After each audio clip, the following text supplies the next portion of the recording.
বিসমিল্লাহির রহমানির রহিম। আলহামদুলিল্লাহ, সকল প্রশংসা সেই মহান আল্লাহ পাকের, যিনি আমাদের সেই আদি পিতাকে সৃজন করে তার নিজ ভাণ্ড থেকে ফুৎকারে আত্মা দিয়ে জীবিত করেছিলেন, আর জীবিত হয়ে সঙ্গে সঙ্গে বলে উঠেছিলেন আলহামদুলিল্লাহ। আমরাও আজ অনাদিকাল পরে সেই পিতার আকৃতি সুরাত পেয়ে, পিতার সে নফস পেয়ে আমরাও নিজ নিজ কল্পের দিকে একবার খেয়াল করে বলে ওঠে আলহামদুলিল্লাহ। অতঃপর যে নবীর নবত এসে আমরা হাজির হয়েছি, তিনি হলেন বিশ্ব নবী এবং ইসলাম ধর্মের প্রচারকারী এবং প্রতিষ্ঠাকারী। সেই নবীর সামনে একবার খাস দরুদ শরীফ পাঠ করি, আল্লাহুম্মা সাল্লি আলা সাইয়্যিদিনা মাওলানা মুহাম্মদ। উপস্থিত ঈমান আনয়নকারী মুসল্লিগণ, তাদের মাধ্যমে সারা বিশ্বের মানব জাতিকে জানাই সালাম, আসসালামু আলাইকুম। আজ সোমবার, প্রত্যেক সোমবার এই আদম নূরের উদ্যোগে সাপ্তাহিক অনুষ্ঠান হয়।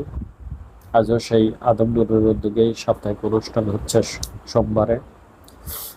আমি আদম নূরের বাণী সকল মানব জাতির কাছে পৌঁছা দিচ্ছি। আমি নফসের জাতে আদম, রব্বের জাতে আদম। আমি আজ আলোচনা করব মুর্শিদ পাকের তরফ থেকে লালনের একটি গানের বিষয় নিয়ে, যে লালন বলেছে পরগা নামাজ জেনে শুনে, নিয়াত বাদ গা ওই মুখ কাপানের না, পরগা নামাজ জেনে শুনে। লালন বলতিছে যে আগে নামাজ চেনো, আগে জানো নামাজ বলতে কি, নাকি নামাজ বলতে কি আছে তাকে আগে জানো, তাকে আগে বোঝো, তার সকল কিছু জানার পরে তুমি নামাজ পড়তে যাও। আর নিয়াত বাদকনে মক্কা পানে, এই যে মক্কা পানে বলা হলো, এই মক্কা পানে হয়তো অনেকেই এর উত্তরটা কেউ দিতে পারবে মনে হয়, আমার জানা নাই।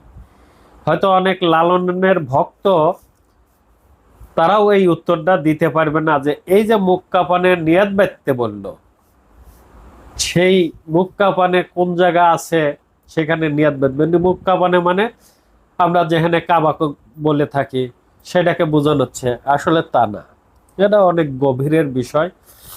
তে কোরআনে বলতিছে যে সালাত আদায় করো। কোরআনে কিন্তু এই নামাজ পড়া নাই, না আছে যে ৮২ বার হয়তো মনে হয় কোরআনে বলা আছে যে সালাত আদায় করো, সালাত কায়েম করো, আকিমুস সালাত, নিজ সালাতে কায়েম হও। তাহলে সেই লালন বা আমরা যারা সেই সালাতকে বানাইছি নামাজ পড়া, যে সালাত কায়েম করতে বলল, আর আমরা সেই সালাতকে বানালাম নামাজ পড়া, পড়ে সইরা চলে যাচ্ছি, কোনো দেখ বিদক নাই। না আছে আমরা সেই কোরআনের অনুসারের ভিতরে, না আছি আমরা সেই লালনের কথা মতে সেই নামাজকে জানিয়েছি না যে পর্ব, তার ভিতরও না আছে, তার ভিতরও নাই। আসলে নামাজ আগে চিনতে হবে, নামাজ কি, কাকে নামাজ বলা হয়, এই সালাত কাকে বলা হয়, সেই সালাত তো আমাকে চিনতে হবে, নাকি তারপরে সে তাকে কিভাবে কামাই করব, কিভাবে আমার করব, তারপরে সে আসলো কিভাবে এই সালাত ক্ষতি হয়। যেরকম আমি একটা মানব, আমি মানব বলতে কিছু ছিলাম না, না ছিলাম, কিন্তু আমার বাবা আমার ভিতর দিয়ে আমি এসে আছি এত বড়। এখন আমি ভালো মন্দ বুঝি না, বুঝি তো না, বুঝি না কোনটা ভালো কোনটা খারাপ, বুঝি তো। আমি সেই বোঝার ভিতর দিয়ে আমি যখন মানব হয়েছি তখন সে বুঝি, যখন মানব ছিলাম না তখন তার কিছুই বুঝার জ্ঞান বুদ্ধি ছিল না, তা ছিল না। তাহলে সেই নামাজ বলতে আগে কি, সেই সালাত বলতে আগে কি, সেটাকে আমাকে চিনতে হবে, জানতে হবে যে সালাত বলতে এই জিনিস, এই জিনিসটাকে এভাবে কামাই করা যায়, এভাবে ধরা যায়, এভাবে করলে এই সালাতে আকিমুস সালাতে কামি হওয়া যায়, বা এই সালাতে জানিয়ে শুনে নামাজ পড়লে এই নামাজে সফলতা লাভ করা যায়। আর নিয়াত বাঁধতে বললো সেই মক্কা পানে, মক্কা মানে কি, সেই আরবে যেখানে মানুষ হজ করতে যায় সেখানে নিয়াত বাঁধতে বললো। মানুষ কি যায় ওখানে নিয়াত বাঁধে, যারা হজ করতে যায় হয় তারাই নাই নিয়াত বাঁধলো, কিন্তু যারা যায় না তাদের কি উপায় হবে?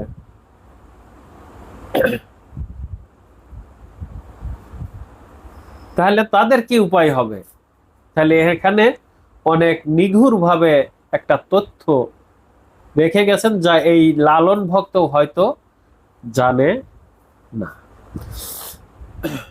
তাহলে মক্কা মানে কি বুঝাইছে? মক্কা মানে কলব অন্তর বুঝাইছে নাকি? মক্কা মানে কলব অন্তরকে বোঝানো হয়েছে। কলব, কলবের দিকে খেয়াল করতে বলা হয়েছে। কলবকে সঙ্গে নিয়ে সালাত আদায় করতে বলা হয়েছে, না কি করতে বলা হয়েছে? না কি করতে বলা হয়েছে? কলবকেই বলা হয় না, কলব অন্তরকেই ই করা হয় না। আর এটা একটা নির্দিষ্ট করা হয়েছে, তোমরা এইদিকে খেয়াল করে নামাজ পড়বে। আর কলব অন্তরকেই মক্কা বা সেই বলা হয়। এই কলব অন্তরকে, যেখানে আমাদের মুর্শিদ পাক ঈমান এনে দিয়েছেন, যেখানে আল্লাহ নূর বা আদম নূর যেখানে থাকে, সেটাকে এই কলব অন্তর বলা হয়। সেটা সেই জায়গায় নিয়াত বাঁধতে বলতেছে, সেই জায়গাটাই নিয়াত বাঁধতে বলতেছে। তুমি ওই জায়গা নিয়াত বাঁধো। হয়তো অনেক আলেম, এই লালন ফকিরের অনেক ভক্ত, বড় বড় ভক্ত হয়তো এই তথ্য আজও পর্যন্ত জানতে পারে নাই, যা আজ হয়তো আদম নূরের তরফ থেকে আমি তার তরফের প্রতিনিধি হয়ে এই মানব জাতিকে জানালাম। তে এর ভিতর দিয়ে মুর্শিদ পাক একটি কিতাব লিখেছেন। আমার মুর্শিদ পাক আদম নূরি তিনিও একটি কিতাব রচনা করেছেন, তার নাম দিয়েছেন নামাজের ভিতর নামাজ। নামাজের ভিতর নামাজ মানে এই নামাজের ভিতরেও আরেকটা নামাজ আছে, সেখানে তালাশ করো। সেখানে তালাশ করতে বলতেছে। সেই সালাত নামাজটা কি? সেই নামাজটা কি দেখো, সেই নামাজটা আদায় করো, সেই নামাজটা নিজের করো। আর এই আদম নূরের মুর্শিদি তিনিই একমাত্র এই আকিমুস সালাত কামাই করে তার পরিচয় দিয়ে এই বিশ্বের মানব জাতির কাছে দণ্ডায়মান হয়েছেন। সুবহানাল্লাহ। একমাত্র আদম নূরের মুর্শিদি তিনি সেই নামাজ বলেন আর সালাত বলেন, যেটাই বলেন, তিনিই একমাত্র জেনে শুনে এই সালাতে কায়েমি হয়েছেন। তার সালাতকে চেনেন, তার ভালো মন্দ চেনেন, তার কিভাবে ক্ষতি হয় তাও জানেন, কিভাবে ভালো করা হয় তাও জানেন, কিভাবে তিনি কামাই করেছেন তাও তিনি জানেন। তাই একমাত্র আদম নূরের মুর্শিদি তার সেই সালাতের পরিচয় দিয়ে কথা বলেছেন যে আমি সেই আকিমুস সালাত, আমি আমার সালাতে কায়েমি হয়েছি, আমি সেই আদম নূরের সালাতে কায়েমি হয়েছি। সুবহানাল্লাহ। যার পৃথিবীর বুকের ভিতরে আলেম বলেন, পীর বলেন, নবী বলেন, দেব দেবতা যাহা কিছু বলেন, দরবেশ সন্ন্যাসী যাহা কিছু বলেন, যার কোন সালাতের পরিচয় দিয়ে কথা বলতে পারেন। তাহলে যদি সেই সালাতকে জানে চিনে থাকেন, সালাতকে কেউ বুঝে থাকেন, তাহলে আদম নূরের মুর্শিদি জেনেছেন, বুঝেছেন, তাই তিনি তার সালাতে কায়েমি অর্জন করেছেন, যার কেউ করতে পারে না পেরেছে। ধরেন রাত অনেকটুকু হয়েছে, আমি বেশি আলোচনা করব না, অনেক কিছু বলা থাকলেও আমি এটুক দিয়েই বুঝলাম যে আসলে লালন বললেও কিন্তু লালন সেই সালাতে কায়েমি হতে পারে না। লালন তোমাদের পদ বলেছেন, তুমি আগে জাইনে শুনে নামাজ আদায় করো। তুমি আগে নামাজকে জানো, তারপরে আদায় করো। তোমরা যাতে সেই নামাজের প্রতি আকৃষ্ট হয়ে তাকে জানা চেনার উদ্যোগ নাও, তাকে বোঝার চেষ্টা করো, তার কারণে লালন তোমাদের হুকুম দিয়েছে। যারা সেই লালন ভক্ত আছে তাদেরকে হুকুমত করেছে।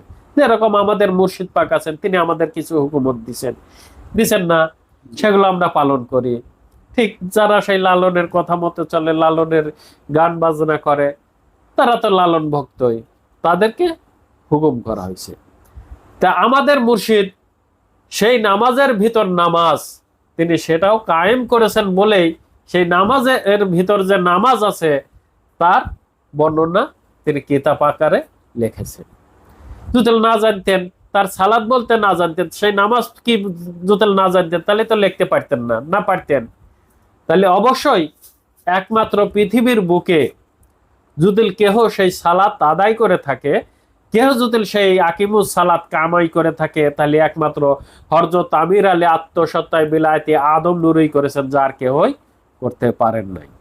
আমরা সেই মুর্শিদের সন্তান, আমরা সেই মুর্শিদের হেদায়েত গ্রহণ করেছি, আমরা সেই আল্লাহর তরফের হেদায়েত গ্রহণ করে আদম জাতে ভর্তি হয়েছি। আর আমাদের সেই একটি ভাই আমাদের একটি গালি দিল, সে যার কাছ থেকে সেই হেদায়েত গ্রহণ করলো তাকেই সে গালি দিল। ধরেন ভাবছে যে আমি আম্বিয়াকে গালি দিলাম বা জাহান ভাইদেরকে গালি দিলাম, কিন্তু ওই গালিটা কাকে দিল? আদম নূরকে না আমির আলীকে? কাকে দিল? জাত বলতে কাকে বোঝায়? আমরা জাত থেকে বের হয়েছি তাকেই তো বোঝায়, তার থেকে আমরা বের হয়েছি। তাহলে আদম নূর বা আমির আলী, তারই তো 5টা সন্তান, তাদেরকেই বলেছে তোমরা উত্তর জাতি। তাহলে কাকে বলা হয়েছে? কাকে বলা হয়েছে বলেন? তাকেই না? তাকেই তো। সেই যিনি সেই আদম নূর অর্জন করেছেন, আল্লাহর নূর অর্জন করেছেন, তাকেই তো এই গালিটা দেওয়া হয়েছে। উনি ভেবে দেখুক উনি ভুল করছে কিনা, উনি আগে জ্ঞানে আনুক, তারপরে দেখুক যে গালিটা আসলে কাকে দিলাম আর কার ইসে যায় লাগলো। আমাদের 5টা ভাই বোন আমরা যাহাই কিছু করি, আপনারা আমাদের গালি দিলেই আমার পিতার উপরে লাগবে, মানে সেই আদম নূরের উপরে যায় পড়বে না? পড়বে না? পড়বে তো অবশ্যই পড়বে। আচ্ছা, এই যে তিনি হলেন আদম নূর অর্জনকারী বা আল্লাহ নূর অর্জন করে তিনি বলেছেন আমি সেই প্রথম মানব, আদম সুরাত কামাইকারী, আমি সেই আল্লাহ নূর অর্জনকারী, তাই নাকি? আচ্ছা, এখানে যারা আমরা এসেছি তারা সবাই তো তিনি যে আদম সুরাত কামাইকারী, আমরা যাতে সেই আদম সুরাত কামাই করতে পারি, সেই আদম নূর অর্জন করতে পারি, সেজন্যই এসেছি না? কিসের জন্য এসেছি? সেই নূর অর্জন করতে পারি, সেই জাতের শামিল হতে পারি, তার জন্যই তো, না অন্য কিছুর জন্য? তাহলে তাকে যে আমি কুত্তা বললাম, তাহলে আপনারা কি সকল হেদায়েতকেই বলছি, আপনারা কি সেই জাতের শামিল হওয়ার জন্য এসেছেন না কোন জাতের শামিল হতে এসেছেন?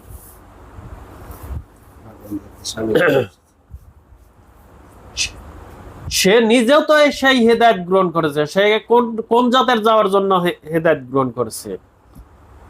কার কাছ থেকে হেদায়েত গ্রহণ করেছে?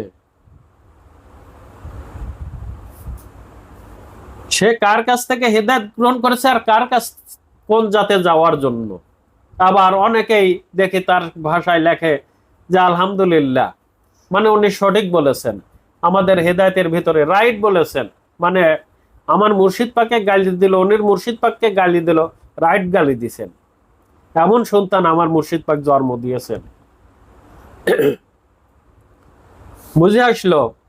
আমার মুর্শিদ পাক তার জীবন দ্বারা তিনি আদম নূর অর্জন করে মানব হয়েছেন, না কি বলেছেন? মানব হয়েছেন। এই সৃষ্টির মানুষ, গুণী মানুষ, যার কোনো নির্দিষ্ট কোনো আত্মা বলতে কোনো কিছুই নাই, যে কোনো একটা জাতের আত্মা নিয়ে চলে। এই তো বলেছেন তো মুর্শিদ পাক যে কোনো একটা সৃষ্টির আত্মা নিয়ে চলে। তাহলে আমার মুর্শিদ পাক আদম নূর অর্জন করেছেন, তাহলে তিনি সেই আল্লাহর নূর অর্জন করে তিনি সেই মানব হয়েছেন। আমরা সেই মানবের থেকে মানব হয়েছি, সেই নূরের থেকে নূর পাইছি। তাহলে আমাদের কিন্তু ওই নূরই না অন্য কোনো নূর।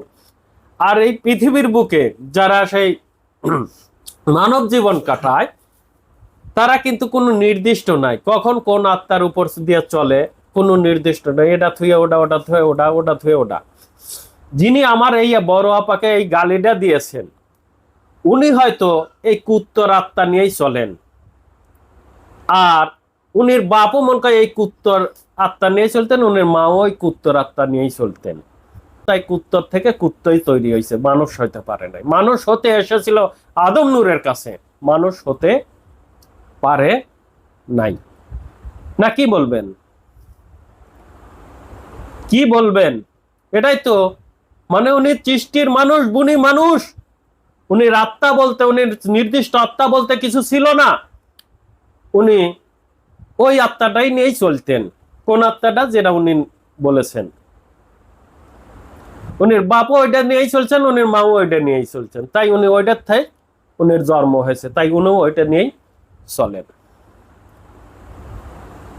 উনি নির্দিষ্টকরণটা উনি নিজেই বলে দিয়েছেন যে আমি এইটা নিয়ে চলি।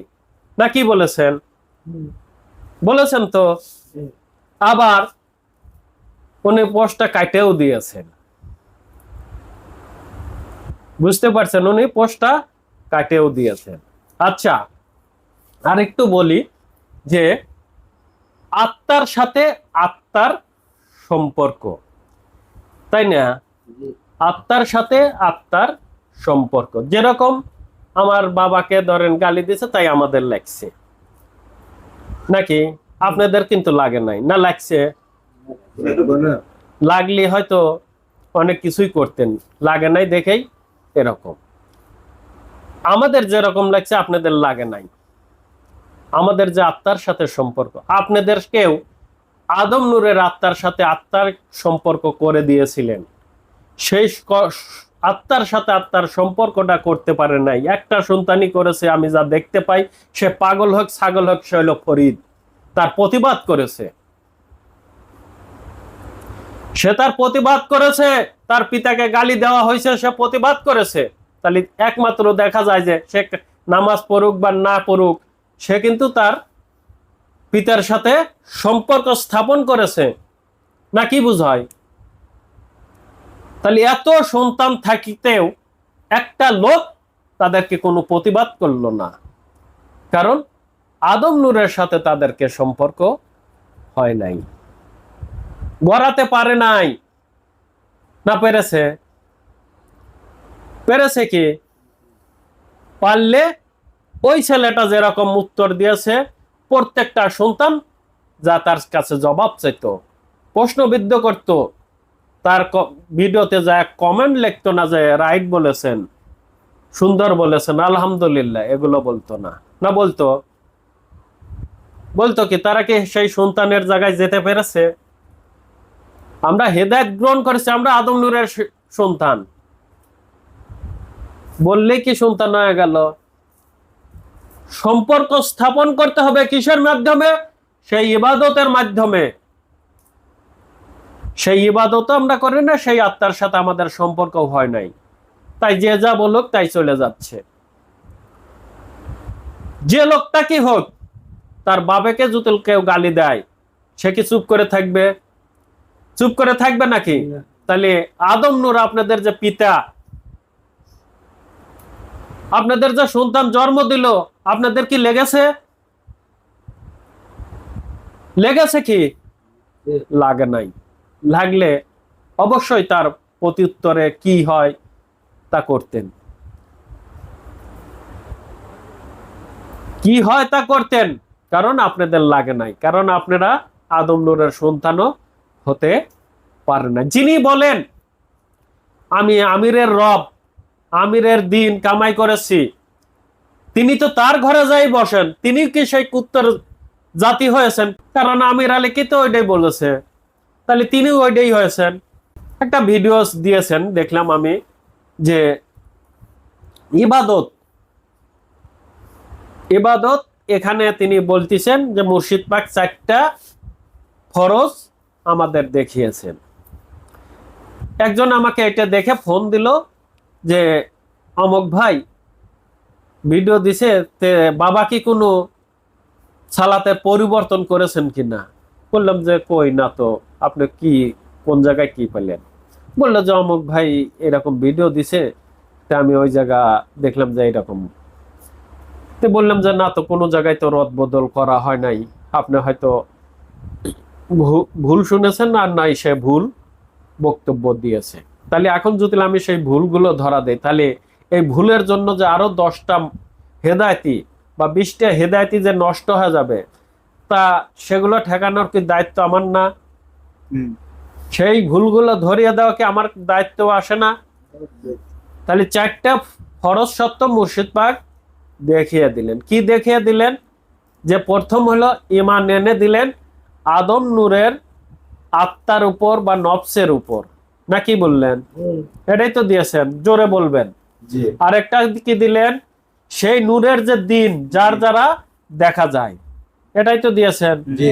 আরেকটা কি দিয়েছেন? সেই নূরের যে রব শক্তি, তার থেকে রব এনে লাগা দিলেন, নাকি? আরেকটা কি দিলেন?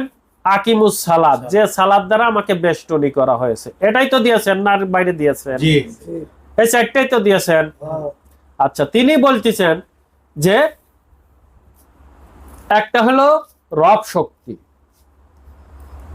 দ্বিতীয়টা হলো দিন শক্তি, তৃতীয়টা হলো সেই অন্তর শক্তি, আর চতুর্থটা হলো নফস শক্তি। আপনাদের কাউকে কি নফস শক্তি কি দিছে?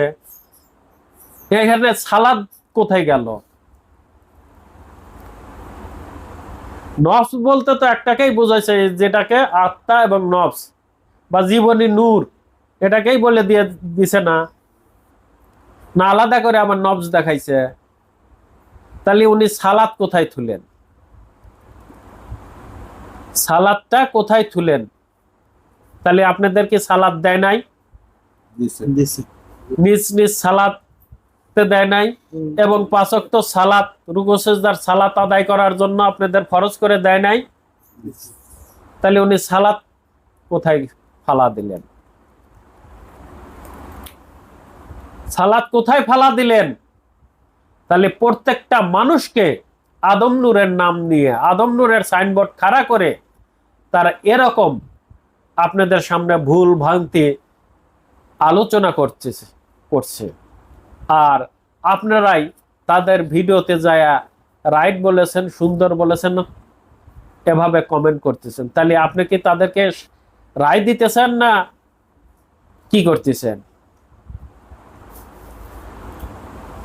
যারা তাদের কমেন্টে যা রাইট বলতেছেন, তাহলে তাদেরকেও এরকম ভুলের ভিতর সামিল করে দিছেন।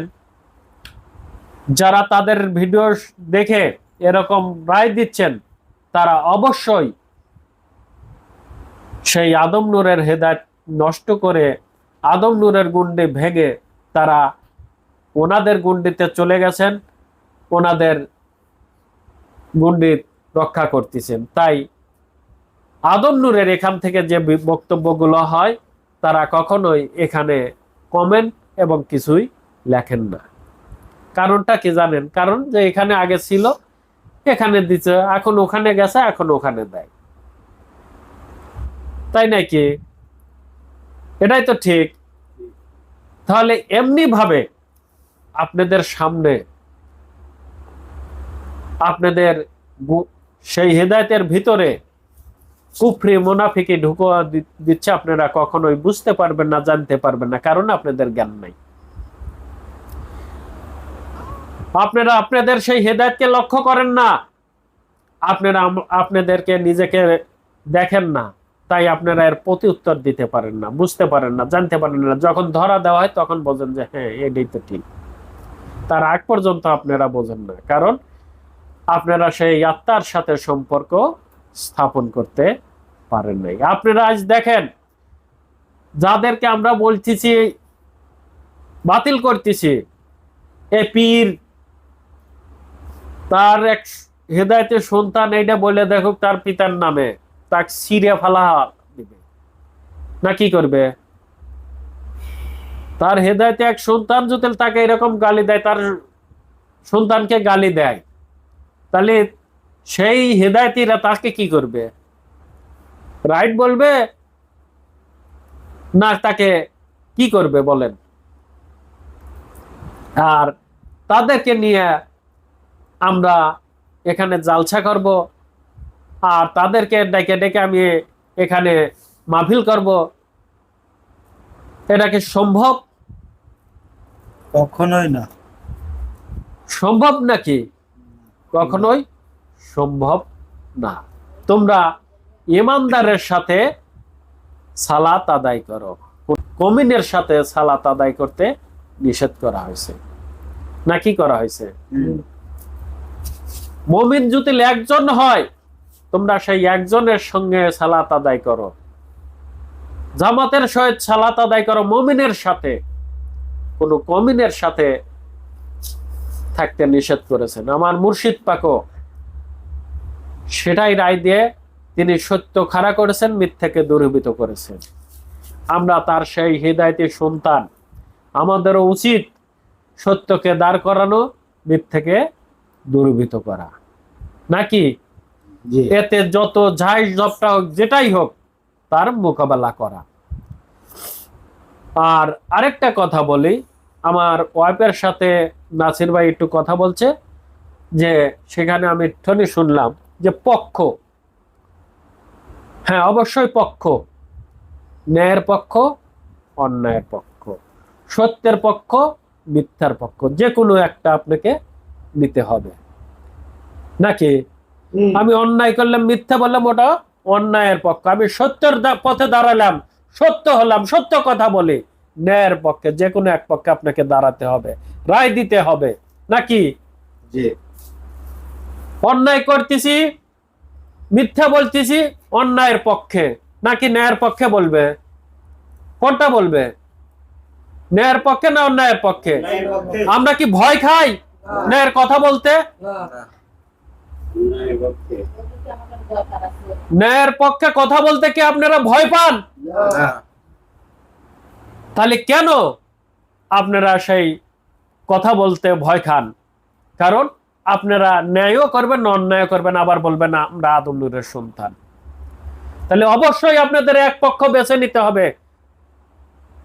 আমার মুর্শিদ পাক যেরকম ন্যায়ের পক্ষে দাঁড়িয়ে একা কথা বলেছেন, একা সৈনিক হয়ে সারা বিশ্বের মানব জাতিকে সেই অন্যায়কে বাড়ি দিয়ে খেদাইছেন, অন্যায়ের বিরুদ্ধে রুখে দাঁড়াইছেন, তাহলে আমাদেরও সেই যদি সত্যবাদী হই, সত্য সেই হেদায়েত নেই, আমাদেরও ঠিক তেমনি ভাবে অন্যায়ের বিরোধিতায় দাঁড়াতে হবে, সে যেই হোক, নাকি?